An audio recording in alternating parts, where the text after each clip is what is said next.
আমি কোনটা মিথ্যে আর সত্য বলবো আপনার কাছ থেকে জ্ঞান নেব না। আমি আপনাদের প্রথমেই বলি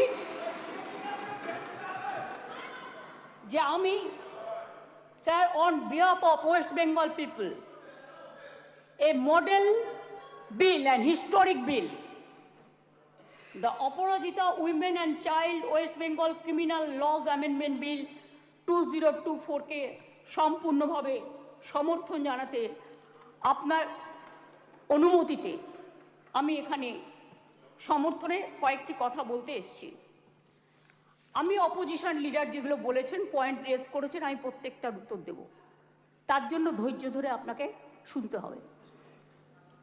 আমি প্রথমেই বলি, মাননীয় অধ্যক্ষ, সকল মাননীয় সদস্যা এই সভার এবং বাইরেও যারা আছেন, জানতে পাচ্ছেন, শুনতে পাচ্ছেন, প্রেস মিডিয়া সহ তারা আমার বিরোধিতা করলো, আমি কিন্তু তাদের বিরোধী নই। আমি তাদের সকলকে, অ্যাসেম্বলির সব স্টাফেদের সকলকে, সেক্রেটারি জেনারেলের থ্রুতে, অ্যাডমিনিস্ট্রেশনের যারা আছে, প্রশাসনের যারা আছে, সকল ভাই বোনেদের আমি ধন্যবাদ জানিয়ে আমি বলবো, মেয়েদের অধিকার রক্ষার লড়াইয়ে আমি যখন দিনটা ঠিক করেছিলাম স্যার, আমি তখন নিজেও এটা আমার নলেজে ছিল না, কিন্তু হিস্ট্রি রিপিটস ইটসেলফ। একটা কথা আছে, ইতিহাসের পুনরাবৃত্তি হয়। মেয়েদের অধিকার রক্ষার লড়াইয়ে আমি যখন এটা বলছি, আমার গায়ে কাঁটা দিচ্ছে, তার কারণ এটা আমার আবেগ হচ্ছে। আপনারাও শুনলে আপনাদের গায়েও কাঁটা দেবে ঘটনাটা শুনলে। মেয়েদের অধিকার রক্ষার লড়াইয়ে 3রা সেপ্টেম্বর একটি ঐতিহাসিক দিন। আজ থেকে 43 বছর আগে 1981 সালে আজকের দিনেই ইউনাইটেড নেশনস মেয়েদের অধিকার সুরক্ষিত করার জন্য, তাদের বিরুদ্ধে সব বৈষম্য দূর করার জন্য চালু করেছিল the convention on the elimination of all forms of discrimination against women. সংগঠিত হয়েছিল ইউএনের আন্তর্জাতিক নারী বৈষম্য বিরোধী কমিটি, এবং সেই দিনটা আজকের দিনের সাথে মিলে যাওয়াতে আমি ইউনাইটেড নেশনসকে অভিনন্দন জানাচ্ছি। এবং বিশেষ করে নারী সুরক্ষার স্বার্থে আমাদের মা বোনেরা, ভাইয়েরা যে লড়াই করছেন, সিভিক সোসাইটি থেকে শুরু করে ছাত্রছাত্রীরা, আমি সবাই, আমার লাইনে আসতে অনেক টাইম লাগবে, আপনার ট্রেনটা বেলাইন হয়ে গেছে, ওটা সামলান আগে। আমি আপনাদের বলি, আমি সবাইকে অভিনন্দন জানাচ্ছি। আমি অভিনন্দন জানাচ্ছি, এটা অভিনন্দন নয়, আমার সমবেদনা পরিবারকে জানাচ্ছি, নির্যাতিত পরিবারকে। তার নাম তো নিতে পারি না, যে মেয়েটি নির্যাতিত হয়েছে তার জন্য আমি শোক জ্ঞাপন করছি। সাথে সাথে সারা ভারতবর্ষে যারা ধর্ষিতা হয়েছেন, যারা নির্যাতিত হয়েছেন, তাদের সকলের বিরুদ্ধে যে অত্যাচার হয়েছে, সেই অত্যাচারের করুণ কাহিনী আপনাদের একটি কথাতেও আমি শুনলাম না। তাদের সকলের ব্যাপারেও এই সভা শোক জ্ঞাপন করছে, এটা আমি আবেদন করব এবং তাদের পরিবারবর্গকে সমবেদনা জানাচ্ছি। ধর্ষণের মতো নিকৃষ্ট, নৃশংস, নক্কারজনক ঘটনার ক্ষেত্রে অত্যন্ত দ্রুত পুলিশি অনুসন্ধান ও বিচার প্রক্রিয়া সম্পূর্ণ করে দোষীদের কঠোর শাস্তি দেবার কথা আমরা বলছি। কেন বলছি তার নিশ্চয়ই কতগুলো কারণ আছে। যে কোনো শুভবুদ্ধি সম্পন্ন মানুষই কোনো রকম শর্ত ছাড়া নিঃশর্তভাবে এই বিলকে সমর্থন করবে আশা রাখি। ধর্ষণ মানবতার বিরুদ্ধে এক বড় অভিশাপ। ধর্ষকের নির্মম শাস্তি প্রাপ্য। যে সমাজে মেয়েরা ভালো থাকে না, সে সমাজ কখনো ভালো থাকতে পারে না। আমি বিদ্রোহী কবি নজরুলের ভাষায় বলি, বিশ্বে যা কিছু মহান সৃষ্টি চিরকল্যাণকর, অর্ধেক তার করিয়াছে নারী, অর্ধেক তার নর। মনে রাখবেন, আমার নিজেরও মনে রাখবেন, আমি মনে করি পারিবারিক কাউকে আমি একজনকে হারিয়েছি। যখনই এ ধরনের ঘটনা ঘটে, আমার কলম দিয়ে লেখনী বেরোয়। দেখবেন একটি আমার কবিতার বই আছে, তার হেডিংটা আছে সে নেই। দিল্লিতে যখন অভয়াকাণ্ড হয়েছিল তার নামেই আমি ওই বইটি অর্পণ করেছিলাম। যতদিন এই তদন্তভার কলকাতা পুলিশের হাতে ছিল, মেয়েটি মারা গেছে 9 তারিখে, 9 আগস্ট। আমি সেদিন ঝাড়গ্রামে ছিলাম। তার ডেড বডি দাহ হয়েছিল রাত্রি 2:30 এরকম টেন্টেটিভলি নাগাদ, অর্থাৎ 3 তারিখ, এই 10 তারিখ। 12 তারিখে আমি নির্যাতিতার বাড়িতে গিয়েছিলাম। ইভেন যেদিন মারা যায় সেদিনও আমি ফোনে তার সাথে, তার বাবা মার সাথে কথা বলেছিলাম। আমাকে সিপি স্পটে ছিল, ধরিয়ে দিয়েছিলেন। আমি যখন গিয়েছিলাম নির্যাতিতর বাড়ি, তার আগে যিনি তদন্ত করছিলেন সেই অফিসারকে total audio, video, CCTV footage সব কিছু দিয়ে তার বাবা মার কাছে পাঠানো হয়েছিল, যাতে তারা সবটা জানতে পারেন, বাইরে প্রচার না করে। আমি যখন তার পরিবারের সাথে কথা বলি, তাদের আমি পরিষ্কার বলে এসেছিলাম, আজকে মঙ্গলবার, আজকে সোমবার, সম্ভবত আমি সোমবারই গিয়েছিলাম, সোমবার, যে আপনারা আমাকে রবিবার পর্যন্ত সময় দিন। যদি আমরা টোটাল তদন্ত করে সবাইকে অ্যারেস্ট করতে না পারি, যারাই যুক্ত, তাহলে আমি নিজে সোমবার, আগামী সোমবার, রবিবার পর্যন্ত দেখে আমি সিবিআইয়ের হাতে কেস তুলে দেবো। আমি নিজে গিয়ে বলে এসেছিলাম। তারা বলেছিলেন ঠিক আছে। আপনারা মনে রাখবেন, দ্রুত দোষীদের খুঁজে বার করার জন্য পুলিশ 12 ঘন্টা টাইম নিয়েছিল, যে মেন অ্যাকিউজটাকে অ্যারেস্ট করবার জন্য, এবং 164 জনের একটা সাইবার ক্রাইম টিম তৈরি করা হয়েছিল সমস্ত খতিয়ে দেখার জন্য। আমরা পুলিশকে বলেছিলাম ফাস্ট ট্র্যাক আদালতে গিয়ে ফাঁসির আবেদন জানাতে, এবং সময়ও বেঁধে দিয়েছিলাম। কিন্তু মঙ্গলবার দিন সিবিআই হয়ে যায় কোর্টের অর্ডারে। ঠিক আছে, আমার কোনো তাতে প্রবলেম নেই, আমাদের কারোরই থাকার কথা নয়। আমরাও এখন we want justice from CBI. বিচার চাই, বিচার চাই, তো বিচারের শাস্তি দিক সিবিআই, ফাঁসি দিক সিবিআই, এটা আমরা চাই। আমি প্রথম থেকেই বলি, আমরা কিন্তু ফাঁসি চেয়েছি প্রথম থেকে। কেন চেয়েছি? আজকে যারা, আমি আইনের কথায় পরে আসছি, বিরোধী দলনেতা কতকগুলো কথা বললেন, রুলসে পরিণত করার দায়িত্ব কার্যকর হবে কি? গভর্নরকে, মাননীয় গভর্নরকে বলুন এটাকে সই করে দিতে বিলটা, তারপরে যদি কার্যকর না হয় তার দায়িত্ব আমাদের, তার দায়িত্ব আমাদের। আমি আবার বলি, উই ওয়ান্ট রেজাল্ট অলসো। আপনারা যেটা বলেছেন গভর্নমেন্ট ফাস্ট ট্র্যাক কোর্ট করেনি, আপনার বক্তব্যে বিরোধী দলনেতা বলেছেন। আমি মনে করি আপনার কথার উত্তরে আমার এটুকু বলার অধিকার আছে। এক সেকেন্ড, কারণ আমি সবই নিয়ে এসেছি সাথে, শুধু একটু অথেন্টিকেশনের জন্য কাগজগুলো আপনাদের অথেন্টিকভাবে আমি বলবো।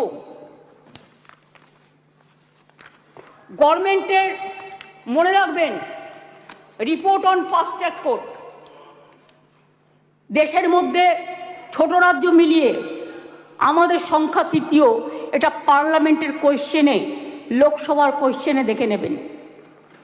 আমি আপনাদের বলি, 1913 সালে আমাদের যে 88টা ফাস্ট ট্র্যাক কোর্ট ছিল, তার টাকা কেন্দ্রীয় সরকার বহন করতেন, সেই টাকা দেয়া বন্ধ করে দিয়েছেন 2013 সাল থেকে।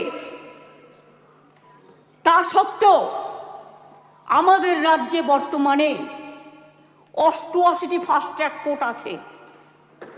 মহিলাদের জন্য 52টি ডেজিগনেটেড কোর্ট আছে, যাতে মহিলাদের বিরুদ্ধে সংগঠিত অপরাধের মামলাগুলোর দ্রুত বিচার হয়। এই কোর্টগুলো এখনো পর্যন্ত মোট 3,92,620টি কেস দায়ের করা হয়েছে। তার মধ্যে 3,11,479টি কেসের ডিসপোজাল এর মধ্যেই হয়ে গেছে। মহিলা সংক্রান্ত 7,000 কেস কোর্টে পেন্ডিং আছে, আমাদের কাছে পেন্ডিং নেই। এটা হলো ফাস্ট ট্র্যাক কোর্টের ব্যাপার বলি। এবার আপনারা বললেন কামদুনি কেসে আমরা নাকি পিপি চেঞ্জ করেছি। পিপি চেঞ্জ অনেক সময় তার ট্রান্সফারের ব্যাপার আছে, প্রমোশনের ব্যাপার আছে, হাইকোর্ট তাকে এখন হাইকোর্ট থেকে পারমিশন নিতে হয়, এসব ব্যাপার আছে।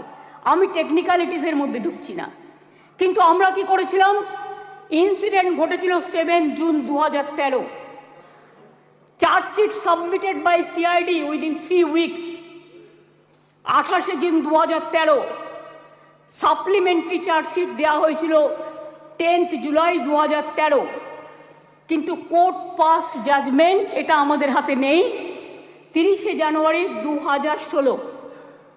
কোর্টটা তো আমাদের হাতে নেই, কোর্টটা তো আপনাদের হাতে আছে। এটা আপনাদের একটু ভালো রোল প্লে করুন, এটা আপনাদের কাছে আমি রিকোয়েস্ট করব। আমি আপনাদের আবার বলি, ইয়েস অ্যাবসলিউটলি, আমি আপনাদের বলি যে আমরা ফাঁসি চেয়েছিলাম, কিন্তু কোর্ট সেখানে কি শাস্তি দিয়েছিলেন? কোর্ট দিয়েছিলেন 3 were চার্জশিটেড। আমরা trial court past judgment on 30 January 2016, where out of 8 living accused, 1 accused expired during trial. 3 were charged with the death penalty. 3 were charged with life imprisonment and 2 were acquitted. The state appealed before High Court against the acquitted of 2 accused persons, যাদের ছেড়ে দেওয়া হয়েছিল তার বিরুদ্ধে। Trial court convicted person also appealed before the Honorable High Court. High Court passed judgment 6 October 2023।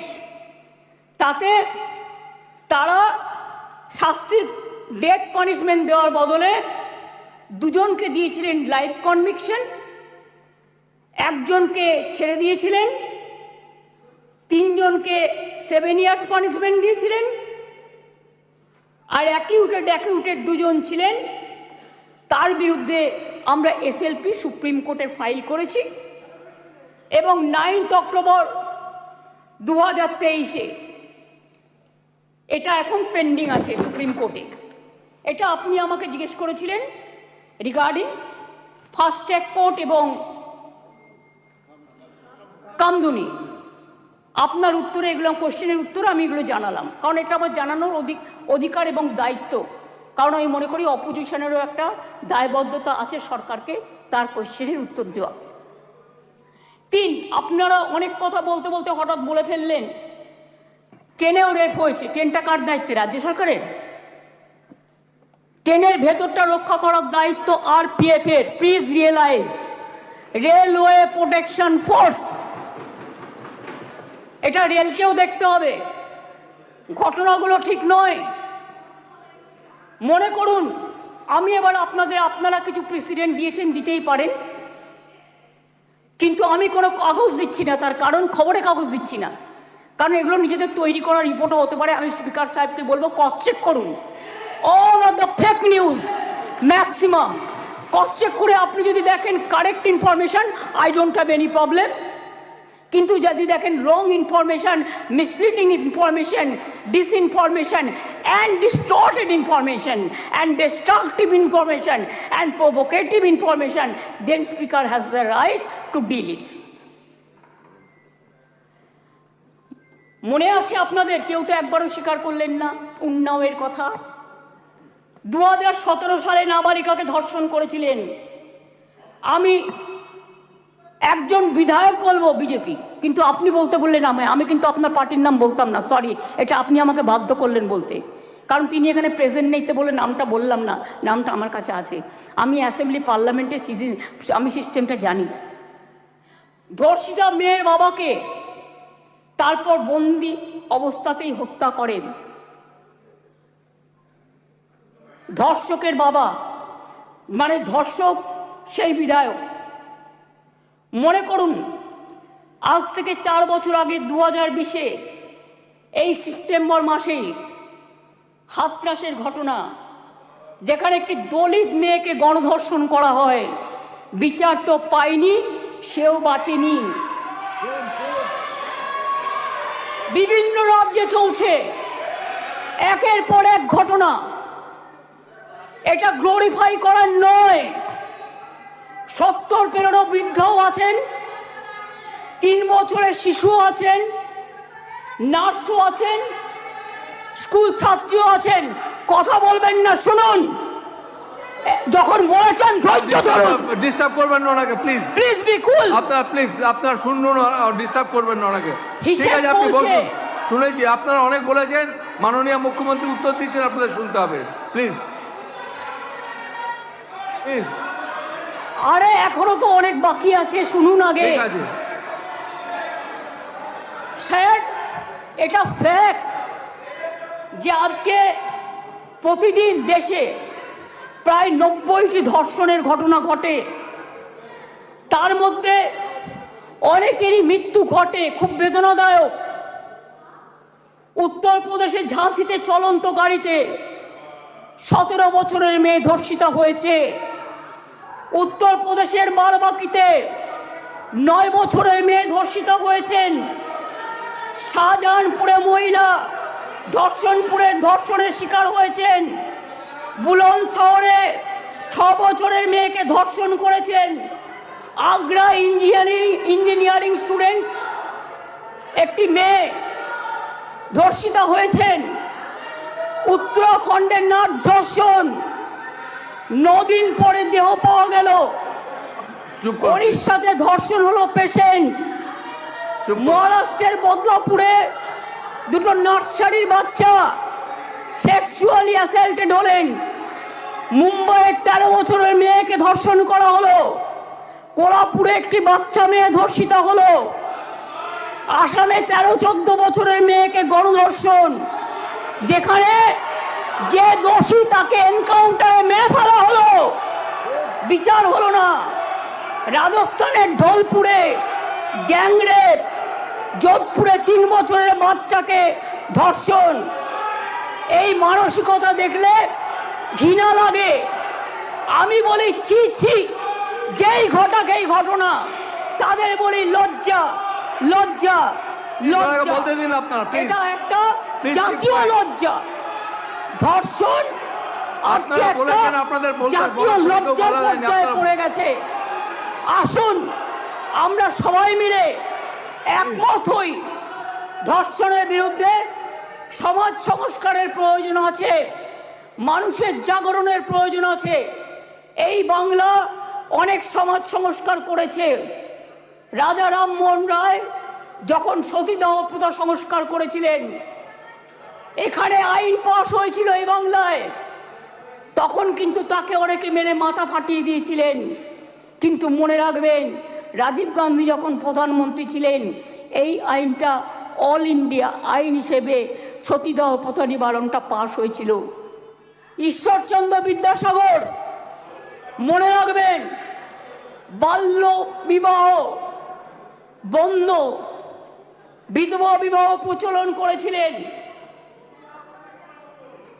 সতীদাহ প্রথা নিবারণের জন্য রাজা রামমোহন রায় করেছিলেন এবং এই আইন এখানে পাশ হয়েছিল। তারপরে রাজীব গান্ধী যখন প্রধানমন্ত্রী ছিলেন, তখন দিল্লিতেও পাশ হয়েছিল পার্লামেন্টে। এটা এখন অল ইন্ডিয়া আইন। কি মিহির গোস্বামী, তুমি তখন কংগ্রেস করতে, তুমি জানতে না এটা?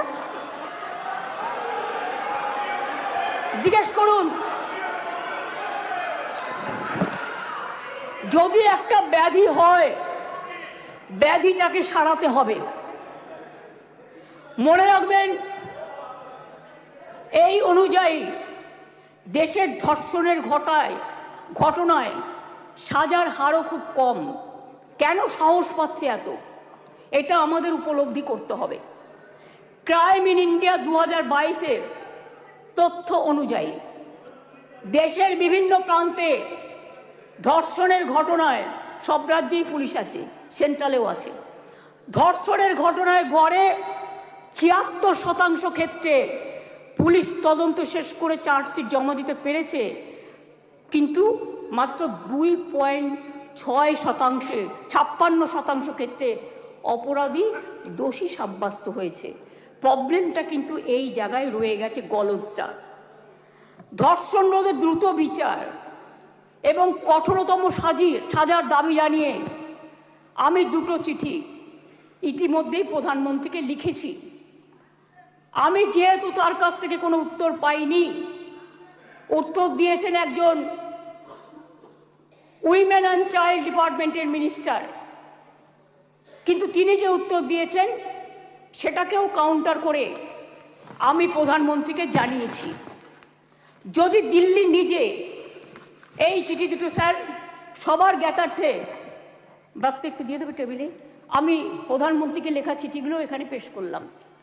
ন্যায় সংহিতা বিল যখন প্রথম তাড়াহুড়ো করে পাশ করা হয় নির্বাচনের আগে, আমি বারবার স্বরাষ্ট্রমন্ত্রীকে বলেছিলাম এটা তাড়াহুড়ো করে করবেন না, এটা আমাদের রাজ্যগুলোর সাথে আলোচনা করুন, শুধু একটা চিঠি দিলে দায়িত্ব শেষ হয়ে যায় না।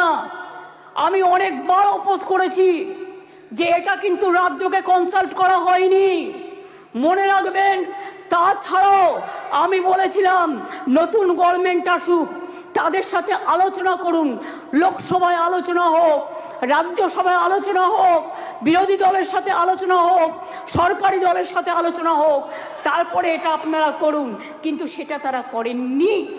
তাই আজকে বাধ্য হয়ে আমরা সারা দেশের মেয়েরা যাতে সুফল পায়, মনে রাখবেন আজকে বাংলাকে নিয়ে শুধু বদনাম যারা করছেন, বাংলার সম্মান নিয়ে ভাবুন। বাংলা মাকে বদনাম করলে আপনার গায়েও লাগবে, আমার গায়েও লাগবে। আমাকে আপনারা 50টা কটু কথা বলুন, আমার কোনো যায় আসে না। যেভাবে আপনারা আমাকে অসম্মান করেছেন, আপনাদের প্রধানমন্ত্রীকে আমরা সেভাবে অসম্মান করিনি। কখনো ভেবেছেন যে আপনারা যেভাবে আমার বিরুদ্ধে বলছেন, আমাদের দল যদি সেভাবে প্রধানমন্ত্রীর বিরুদ্ধে বলে, স্বরাষ্ট্রমন্ত্রীর বিরুদ্ধে বলে, আপনাদের মুখ্যমন্ত্রীগুলোর বিরুদ্ধে বলে, আপনারা তখন কি দেখবেন? আমি চেয়েছিলাম এই আইনটা কেন্দ্রীয় সরকারই করুক, কিন্তু ওরা আইনটাকে যেখানে যেখানে ফাঁক রেখেছেন আমরা সেখানে ঢুকেছি। তার কারণ মনে রাখবেন, যদি কেউ ধর্ষণ করে 7 মাসের মধ্যে জামিন পেয়ে যায়, আর তাকে ফুল মালা দিয়ে, প্লিজ আমাকে বলতে দাও, তোমরা কথা বললে আমি বলবো না, এবং তাদের যদি ফুল মালা দিয়ে সম্বর্ধনা দেওয়া হয়, তাহলে এটা এনকারেজমেন্ট হয় না তাদের পানিশমেন্ট হয়? এটা আমাদের উত্তর দিন। আমি তাই আপনাদের কাছ থেকে এর বেশি আমি কিছু প্রত্যাশা করি না। বিলকিসের ধর্ষকদেরও জেল থেকে ছেড়ে দিয়ে মালা পরানো হয়েছিল। যাবজ্জীবন জেলের সাজাপ্রাপ্ত উন্নাওয়ের ধর্ষণকারী, সেখানেও বাবা রাম রহিম থেকে নামটা বাদ, সকলকে প্যারোলে মুক্তি দেওয়া হয়েছে। এমনকি সাক্ষী মালিক আমাদের সোনার মেয়ে, তাদের উপরেও যে অত্যাচার হয়েছে, এবং আমার এখনও ডাউট আছে, আমি জানি না, বাট ক্রস চেক করলে দেখা যাবে ভেনাস কিন্তু দেশের জন্য গোল্ড আনতে পারত, কিন্তু ভেনাসকে আদৌ ভিক্টিমাইজ করা হয়েছে কিনা আগামী দিন ইতিহাস প্রমাণ করবে। আমি মনে করি নারী সুরক্ষা আমাদের অধিকার। মেয়েরা যাতে স্বচ্ছন্দে ও নির্ভয়ে তাদের অভিযোগ জানাতে পারেন, সেই লক্ষ্যে 49টি মহিলা থানা স্থাপন করা হয়েছে। সিপিএম আর চিৎকার করে বেড়াচ্ছে, বিজেপির সাথে কম্পিটিশন করছে। আমি ওয়ান না বিজেপি ওয়ান? আজকে সিপিএমএল আজকে কম্পিটিশন করে বেড়াচ্ছে, আমি ওয়ান না বিজেপি ওয়ান? শুনুন, মনে রাখবেন সিপিএমের 34 বছরের আমলে একটা মহিলা থানা ছিল না। আমরা 49টি মহিলা থানা আমরা ইতিমধ্যেই করেছি। 2011 সালের আগে কোনো মহিলা থানা বাংলায় ছিল না। মনে রাখবেন বিচার ব্যবস্থায় গতি আনতে আমরা 88টি ফাস্ট ট্র্যাক কোর্ট করেছি, 62টি পস্কো কোর্ট করেছি, এখনো 10টি পেন্ডিং আছে। সেটা হচ্ছে হাইকোর্টের কাছে, আমাদের কাছে নয়। প্লিজ আন্ডারস্ট্যান্ড, হাইকোর্টকে বলুন এটা তাড়াতাড়ি করে দেওয়ার জন্য।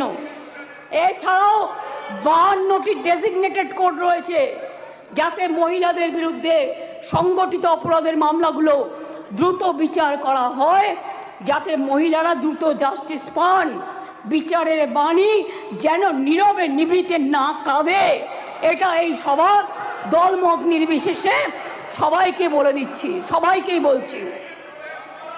কেন্দ্রীয় সরকারই বলছে বাংলাদেশের সারা ভারতবর্ষের মধ্যে কলকাতা সবচেয়ে নিরাপদ শহর। মনে রাখবেন, কলকাতায় উত্তরপ্রদেশে 7 লক্ষ নারী নির্যাতনের ঘটনা ঘটেছে, গুজরাটেও 5 লক্ষ নারী নির্যাতনের ঘটনা ঘটেছে, আর বাংলায় যারা রেকর্ড করেছে তারাও 1.5 লক্ষর কাছাকাছি আছে, কিন্তু সেখানে বিচার হচ্ছে, বিচার পাচ্ছে। বিচারে কোর্টে যদি কোনোটা আটকে থাকে সেটা কোর্টের দায়িত্ব তাড়াতাড়ি করার। মনে রাখবেন, সেখানে Suvendu Adhikari, please, Suvendu Adhikari, I request you not to behave like this. আপনাকে শোভা পায় না। সর্বশেষ তথ্য বলছে, প্লিজ কিপ কোয়াইট। দেশে প্রতি লক্ষ মহিলা জনসংখ্যায় যেখানে 4.5টি ধর্ষণের ঘটনা ঘটে, সেখানে বাংলায় হার 2.3। তাও আমি মনে করি এটা একটাও হওয়া উচিত নয়। রাজস্থান, হরিয়ানা, মধ্যপ্রদেশের মতো রাজ্যগুলোতে এই হার বাংলার কয়েক গুণ বেশি। বাংলার নামে যারা কুৎসা করে বেড়াচ্ছেন তাদের বলি, ধর্ষণের সবচেয়ে কম ঘটনা ঘটেছিল কলকাতাতেই, 19টি শহরের মধ্যে মাত্র 2টি, সর্বভারতীয় গড় 6.7। তাও আমি একটি ঘটনাও সমর্থন করি না। আমরা দ্রুত প্রচার চাই, আমরা শাস্তি চাই, ফাঁসি চাই। তারপরেও বাংলার নামে কুৎসা করে যাচ্ছে এদের মতো নির্লজ্জ কুৎসাকারীদের আমি বলি, এটা করে আপনারা আরজিকরের ঘটনার বিভৎসতাকে কমিয়ে দিচ্ছেন, এটা বোঝানোর জন্য, যাতে আপনারা লাইনটাকে বেলাইন করেন, ট্রেনটাকে ডিরেল্ট করেন। আগে নরেন্দ্র মোদীকে পদত্যাগ করতে বলুন, নরেন্দ্র মোদীর পদত্যাগ চাই, তার কারণ সারা দেশের উনি জাতীয় লজ্জা। আমরা স্যার অমানবিক ঘটনা নিয়ে ওরা রাজনীতি করে, বিচার চায় না, ভারতীয় নয়। সেই কারণেই দ্রুত বিচারের জন্য ভারতীয় ন্যায় সংহিতার কয়েকটি ধারায় সংশোধন করে আমরা ধর্ষণের ঘটনার অপরাধে প্রমাণে সর্বোচ্চ মৃত্যুদণ্ডের সাজা প্রস্তাব করেছি। ন্যায় সংহিতা একটা নতুন আইন 64/1, 64/2, 66, 70 এবং 71 নম্বর ধারার ক্ষেত্রে সংশোধনী এনে এই ধরনের অপরাধ প্রমাণে সর্বোচ্চ মৃত্যুদণ্ডের বিধান আনা হয়েছে এই বিলে। ধর্ষণ বা যৌন নিগ্রহের শিকার কোনো মহিলা বা শিশু পরিচয় কোনোভাবে যেটা প্রকাশ্যে না আসে, আগে তো বিলটা পাস হোক, তারপরে তো রাজ্যপাল সই করলেই এটা হয়ে যাবে রেজাল্ট। আইন সংশোধনের মাধ্যমে আমরা সেটাও করতে চাই। এটাও চাই যাতে আদালতের অনুমতি ছাড়া এই ধরনের মহিলা বা শিশুর পরিচয় কোনোভাবেই বিচার প্রক্রিয়া শেষ না হওয়া পর্যন্ত এগুলো নিয়ে আলোচনা প্রকাশ্যে না আসে। স্যার, ভারতীয় ন্যায় সংহিতার 72 এবং 73 নম্বর ধারা সংশোধন করে এর জন্য আমরা 3 থেকে 5 বছরের সাজার প্রস্তাব রাখছি। মনে রাখবেন, বাংলা প্রীতিলতা ওয়াদ্দারের মাটি, মাতঙ্গিনী হাজরার মাটি, কল্পনা দত্ত, বীণা দাস, সুনিতা চৌধুরী, মাদার টেরিজার মাটি। এই মাটি সারা দেশকে পথ দেখায়, পথ দেখাবে। কেউ কেউ বলছে আমরা নাকি আইন করতে পারি না। আমি তাদের জ্ঞানের জন্য বলছি, এটা সর্বৈব মিথ্যা। রাজ্য চাইলে আইন আনতেই পারে, সংবিধান আমাদের সেই অধিকার দিয়েছেন। ভারতীয় সংবিধানের যুগ্ম তালিকায় আইটেম নম্বর 1-এ ফৌজদারি আইনের উল্লেখ আছে। সেক্ষেত্রে রাজ্য চাইলে আইন আনায় কোনো বাধা নেই। অন্ধ্রপ্রদেশও আনছে, মহারাষ্ট্রও আনছে, তারাও ক্রিমিনাল ল সংশোধন করে আনতে চলেছে। এখানেও তো আপনাদের সরকার আছে, আমরা তো বাধা দিইনি। তার রাজ্য বাঁচাতে সে আইন আনতেই পারে। আমি আপনাদের বলি, এটা রাজ্যপালের কাছে অনুমোদনের জন্য পাঠাবেন, তারপরে রাজ্যপাল সই করে এটা পাঠাবেন, রাজ্যপাল মাননীয় রাষ্ট্রপতির কাছে পাঠাবেন, এটা মাথায় রাখবেন। আমি আপনাদের কাছে এবার বলি, এই আইন কি করবে? এই আইনটা অ্যামেন্ডমেন্ট করছি আমরা এই কারণে, সব তো করছি না, মাত্র কয়েকটি ধারা, শুনুন না একটু, শুনুন না একটু, হাত জোর করে বলছি শুনুন, মা বোনদের জন্য শুনুন, নারী নিরাপত্তার জন্য শুনুন, হাত জোর করে বলছি। প্লিজ কোনো কথা বলবে না, কেউ কোনো কথা বলবে না, বসুন বসুন, আপনারা কেউ কোনো কথা বলবেন না প্লিজ। আমার একটু টাইম লাগতেই পারে, কারণ আমার অপোজিশন লিডারের কোয়েশ্চেনের উত্তর দিতে হবে। আপনি বসুন প্লিজ, টেক ইউ সিট। মনে রাখবেন, এই নতুন বিলের তাৎপর্য তিনটি। তাৎপর্যটা বুঝুন। 1 নম্বর বর্ধিত শাস্তি, 2 নম্বর দ্রুত তদন্ত, 3 নম্বর দ্রুত ন্যায় বিচার। নতুন আইন সুনিশ্চিত করবে যে ধর্ষণ এবং নারী শিশুর প্রতি সকল যৌন হিংসায় শাস্তি হবে কঠোরতম। ভারতীয় ন্যায় সংহিতা এবং পস্কো আইনে এসব ক্ষেত্রে যে শাস্তির কথা বলা আছে তা আমাদের আইনে উল্লেখযোগ্যভাবে বৃদ্ধি করা হয়েছে। ধর্ষণ ও গণধর্ষণের ক্ষেত্রে ভারতীয় ন্যায় সংহিতার যে শাস্তির কথা বলা হয়েছে 10 থেকে 20 বছরের সশ্রম কারাদণ্ড এবং ক্ষেত্র বিশেষে যাবজ্জীবন সশ্রম কারাদণ্ড। আমরা এটাকে করছি আমৃত্যু সশ্রম কারাদণ্ড থেকে গুরুতর থেকে ক্ষেত্রে এমনকি প্রাণদণ্ড, এইটুকুই আমরা চেঞ্জ করেছি। ধর্ষণ বা গণধর্ষণের ফলে নির্যাতিতার মৃত্যু হলে বা নির্যাতিত সম্পূর্ণ ভেজিটেবল হয়ে গেলে ভারতীয় ন্যায় সংহিতায় এর শাস্তি বলা আছে 20 বছরের সশ্রম কারাদণ্ড এবং ক্ষেত্র বিশেষে যাবজ্জীবন সশ্রম কারাদণ্ড। আমরা এটাকে করেছি প্রাণদণ্ড ও জরিমানা। এ প্রসঙ্গে বলি, এমনকি আর্থিক জরিমানার কথাও বলা হয়েছে, যে ধর্ষিতা বা নির্যাতিতার চিকিৎসাগত অথবা তার নিকটাত্মীয়ের সামাজিক ও মানসিক পুনর্বাসনেও সেটা সহায়ক হয়। অ্যাসিড আক্রমণের ক্ষেত্রে অনেক সময় দেখেন মেয়েদের অ্যাসিড ছুঁড়ে মারে। অ্যাসিড আক্রমণের ক্ষেত্রে ভারতীয় ন্যায় সংহিতার এর শাস্তিতে বলা আছে 10 বছরের সশ্রম কারাদণ্ড, ক্ষেত্র বিশেষে যাবজ্জীবন সশ্রম কারাদণ্ড এবং ফাইন। আমরা এই শাস্তি বাড়িয়ে করেছি, আরজি করার জন্যই তো এটা হচ্ছে, আমৃত্যু কারাদণ্ড এবং ক্ষেত্র বিশেষে প্রাণদণ্ড। দ্রুত তদন্ত করবার জন্য অপরাজিতা টাস্ক ফোর্স নামে এই আইন পাশ হয়ে গেলে একটি বিশেষ পুলিশ বাহিনী তৈরি করা হবে। এই ধরনের অপরাধের দ্রুততম তদন্তের জন্য প্রাথমিক রিপোর্ট আসার পরে 21 দিনের মধ্যে তদন্ত সমাপ্ত হবে। খুব ব্যতিক্রমের ক্ষেত্রে বড় জোর 15 দিন পর্যন্ত তদন্ত সীমা বাড়ানো যেতে পারে। শিশুদের জড়িয়ে কোনো অপরাধ সংগঠিত হলে সাক্ষ্য সংগ্রহ হবে 7 দিনের মধ্যে।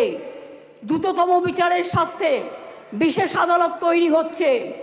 চার্জশিট জমা দেওয়ার 30 দিনের মধ্যে ট্রায়াল শেষ করতে হবে। দ্রুততম বিচারই নির্যাতিতার মানসিক স্বাস্থ্য পুনরুদ্ধারের পক্ষে শ্রেষ্ঠতম পদক্ষেপ। আমি এখনো বলি যে আমরা নির্ভয়া ফান্ডের যে টাকা এসেছিল তাতে 60% কেন্দ্র দেয়, 40% আমরাও দিই। ইতিমধ্যেই আমরা এখনো কেন্দ্রের কাছ থেকে যা আমরা পেয়েছি 108 কোটি 79 লক্ষ, তার মধ্যে 81 কোটি 82 লক্ষ টাকা আমরা পেয়েছি, যেটা প্রাপ্য ছিল। অর্থাৎ কেন্দ্রের কাছে এখনো 26 কোটি 97 লক্ষ টাকা বাকি আছে। কেন্দ্রের কাছ থেকে যে টাকা আমরা পেয়েছি তার কাজ পুরোটাই করা হয়েছে। 72% টাকার ইউসিও জমা পড়েছে, বাকি টাকার কাজ দ্রুত গতিতে চলছে। এতে গেল কেন্দ্রের থেকে প্রাপ্য টাকার হিসেব। এবার আসি স্টেট শেয়ারে। নির্ভয়াতে রাজ্য 54,55,00,000 টাকা ইতিমধ্যেই দিয়েছে। এর মধ্যে 66% টাকা খরচাও হয়ে গেছে। রাজ্য এক্ষেত্রে আরও 17,98,00,000 টাকা এই ক্ষেত্রে রাজ্য আরও দেবে। তাছাড়াও আমি মনে করি যে কিছু কিছু হসপিটালে, এটা ফ্যাক্ট, আগেকার দিনে তৈরি হয়েছে মেডিকেল কলেজগুলো, কিছু ডাক্তার কিছু নার্সদের যাওয়ার জন্য যে রাস্তাগুলো আছে গাছে ঢাকা বা অনেকটা খালি, এগুলো আমরা করিনি, অনেক দিন দীর্ঘদিন আগেকার। কিন্তু আমি অলরেডি হেলথ সেক্রেটারিকে ডেকে বলেছি, প্রিন্সিপাল সেক্রেটারিকে, প্রত্যেকটা রাস্তা তোমরা চেষ্টা করো কভার আপ করার, যেখান দিয়ে নার্স মহিলা ডাক্তাররা যাতায়াত করে বা অন্য ডাক্তাররাও। হয়তো একটু টাইম লাগবে, কিন্তু আমি 100 কোটি টাকা দিয়েছি, এর জন্য স্যাংশন করেছি আমরা। সিসিটিভি লাগাও সব জায়গায়, এবং যে জায়গাগুলো কভার করবে সেখানে আলো দাও। এছাড়াও যেখানে রেস্টরুম নেই সেখানে রেস্টরুমও করে দাও। তাছাড়াও আমরা একটা নারী সুরক্ষা, যেটা রাত্রি সাথী করেছি, যেখানে পরিষ্কার বলা হয়েছে যে মহিলারা যত কম সম্ভব 12 ঘন্টা ডিউটি করবে। যদি এমার্জেন্সি থাকে তার ডিউটি ডাক্তার বাড়াবে। তার কারণ মেয়েদের মনে রাখতে হবে কেন করেছি, সেটা আমাদের ব্যাপার। আপনি কেন কথা বলছেন? আমরা এই কারণে করেছি মেয়েদের সুরক্ষার জন্য। যারা রাতে কাজ করতে চায় তারা allowed. Problem, please listen carefully, রাত্রিরে যারা কাজ করবে তাদের ফুল প্রোটেকশন দেওয়ার জন্য। রাত্রিরে যদি কেউ কাজ করে তাদের ফুল প্রোটেকশন দেওয়ার জন্য এই রাত্রি সাথী করা হয়েছে। এবং হসপিটালগুলোর কাছেও আমরা বলেছি, স্কুলগুলোকেও বলেছি, ICDS সেন্টারগুলোকেও বলেছি, মিড ডে মিল সেন্টারগুলোকেও বলেছি সঠিক পদক্ষেপ নিতে। এবং মনে রাখবেন, এই বিলটি এখানে পাশ হওয়ার পরে মাননীয় রাজ্যপালের কাছে যাবেন। তিনি তাড়াতাড়ি এটা পাশ করলে এটা রাষ্ট্রপতির কাছে যাবে। রাষ্ট্রপতির কাছে গেলে এটা আইনে পাশ হবে, এবং এটা আইনে পাশ হলে এটা একটা ইতিহাস হয়ে থাকবে, এবং সব রাজ্য এটাকে আগামী দিন মডেল করবে, মনে রাখবেন। আর প্রধানমন্ত্রী করতে পারেনি বলে আমরা করেছি। প্রধানমন্ত্রী, আপনি দেশের লজ্জা, আপনি মেয়েদের প্রোটেকশন দিতে পারেন না, তাই আপনার পদত্যাগ দাবি করছি। স্বরাষ্ট্রমন্ত্রীর পদত্যাগ দাবি করছি, বিজেপি মন্ত্রীদের পদত্যাগ দাবি করছি, রাজ্যে যে মুখ্যমন্ত্রীরা আছে পদত্যাগ দাবি করছি। আর অপোজিশন লিডার গুলি চালাবার কথা বলেছেন, তাকেও পদত্যাগের দাবি করছি। আমি এইটুকু বলে সবাইকে ধন্যবাদ জানিয়ে আমার কথা শেষ করছি। অনেক অনেক ধন্যবাদ। জয় হিন্দ, জয় বাংলা, মেয়েদের জয় হোক, নারী শক্তির জয় হোক, অপরাজিতারা বিচার পাক, আরজি করে দোষীদের ফাঁসি হোক, এটা আমরা চাই।